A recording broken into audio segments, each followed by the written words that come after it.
Voilà, bonjour René. C'est un grand plaisir de se retrouver devant un lieu devoir symbolique. militant d'être présent là. Et un lieu symbolique de la France, La Banque de France. Et cela dit, aujourd'hui, dites-moi le but de ce rassemblement. C'est très simple. La France a été occupée par les nazis durant la guerre 40-45 et les nazis ont appliqué un système ils ont réquisitionné la Banque de France. Tous les dépôts, toutes les opérations financières internationales de la France relevaient de l'autorité du Reich, du Troisième Reich. C'est-à-dire la Banque de France n'avait plus de devises et toutes les transactions, par exemple, une entreprise voulait acheter des produits, du matériau, elle devait avoir l'autorisation de la Banque centrale allemande qui délivrait les devises pour les achats de matériel. Lorsque, par exemple, un Sénégalais vivant en Amérique devait envoyer de l'argent à ses compatriotes, à sa famille au Sénégal, il faisait le virement à la Banque de France et la Banque de France n'avait pas le droit d'utiliser les devises et les transférer à la Banque centrale allemande qui débloquait l'argent. L'Allemagne a appliqué le nazisme monétaire à la France et la France, la patrie des droits de l'homme, dès la libération de la France, grâce à la contribution des Américains, des Occidentaux, mais aussi des Arabes et des Africains, elle a appliqué le nazisme monétaire qu'elle subissait de la part du Troisième Reich, elle l'a appliqué à ses colonies. On est 70 ans après l'indépendance.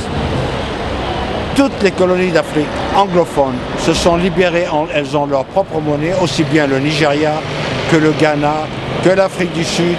Et les colonies, enfin les pays arabes qui étaient sous domination française, l'Algérie, le Maroc, la Tunisie, ont leur propre monnaie. Et curieusement, l'Afrique occidentale française reste sous le régime du franc CFA qui s'appelle la communauté franco-africaine, mais c'est pas vrai. C'est le franc des colonies françaises d'Afrique. C'est ça le problème. Il y a une sorte de nazisme monétaire appliqué à la France. C'est indécent 70 ans après. Alors on nous dit heureusement que la France est là parce qu'elle gère l'inflation, elle empêche les pays africains d'avoir une inflation. C'est une insulte aux Africains. On dirait qu'ils sont des sous-hommes. Comment se fait-il que tous les pays anglophones qui sont indépendants gèrent leur économie, les pays arabes anciennement sous domination française ont leur propre monnaie et leur gestion économique? Il y a seul l'Afrique francophone qui est sous domination qui ne peuvent pas gérer. Ils ne peuvent pas gérer leur inflation, mais que la France balaye devant son port. L'endettement public de la France représente soit 96% de son PIB.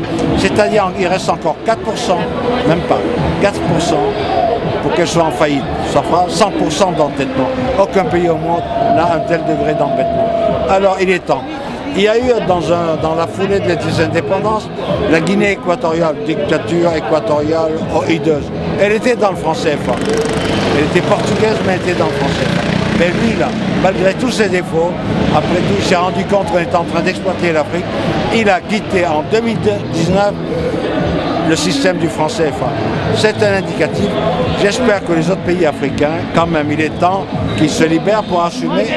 La France s'enrichit des devises d'Afrique. Regardez le cas le plus simple. Supposons qu'un pays africain va acheter une aviation pour se défendre. Il va demander des devises à la France. Je vais acheter 10 avions pour me défendre mes frontières, je suis victime d'une agression. La France va me dire oui tout de suite, mais attends, j'ai pas assez de devises pour te les filer. Mais en attendant, tu peux acheter mes produits français, mes Rafales, mes Charlotte. Vous êtes captif de la politique monétaire de la France. La France qui a vécu le joug nazi et qui est une honte dans l'histoire de la France, indélébile, l'applique à ses anciens colonies qu'elle a exploité avec la traite négrière, la spoliation et en plus qu'elle a exploité avec les contributions des Noirs et des Arabes à la libération de la France à 2 reprises au cours du XXe siècle. Et il faut que ce scandale moral cesse. C'est pour cela que je suis là et que je m'adresse dans l'émission Mosaïque à Radio Galère en compagnie de mon camarade de combat, Mamadou Ndiaye. Tu seras toujours le bienvenu à notre émission. Mais je le suis, parce qu'on va être sur tous les fronts. Tu tiens aussi une émission tous les jeudis, rappelle-nous. Ah, ça c'est la revue de presse halal sur des sujets haram. Ça veut dire qu'on est là pour briser les tabous. On ne fait pas du journalisme de complaisance, ni de connivence. C'est pas parce qu'on critique qu'on est anti-français, comme ils ont tendance à le dire. C'est parce qu'on est trop bien français qu'on veut être conforme aux principes directeurs de la Révolution française, la liberté, l'égalité, la fraternité, alors que la colonisation, c'est la négation de la liberté, la négation de l'égalité, la négation de la fraternité. Merci, merci, merci. Le combat continue.